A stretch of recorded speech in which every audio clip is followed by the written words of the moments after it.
Украинскиот председател Зеленски за прв пат од почетокот на војната ја напушта својата земја, оди за Вашингтон, каде треба да се сретне со американскиот колега Бајден. Зеленски ќе има обраќање и во Конгресот и на некој начин ќе треба да ја убеди американската јавност да продолжи да ја финансира Украина. Републиканските конгресмени веќе се изморени од владините трошења за украинската војна, па Зеленски е повикан и да им се заблагодари за поддршката. Ukrainians want to make sure that the American support for the war continues as control of Congress is about to change from Democrats to Republicans in the weeks ahead. And it's also an important moment because Ukraine's about to get $45 billion more promised for the next piece of fighting. Нападите врз инфраструктурата во Украина не се намалуваат, а очигледно е дека нема да има празнично примирје. Војната трае премногу долго, исто и трошењето на американските пари. 10 months ago, no one expected Ukraine to be standing at this point. They expected the Russians to have prevailed.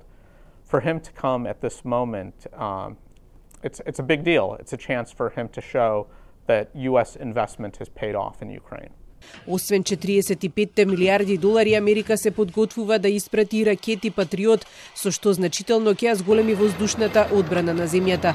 Рускиот председател Путин вчера изјави дека ситуацијата на фронтот е тешка и побара да се засили безбедноста на границата. Ова значи и дека мирот не е на повидок, сметаат воените аналитичари, се додека Америка и Русија не се договорат.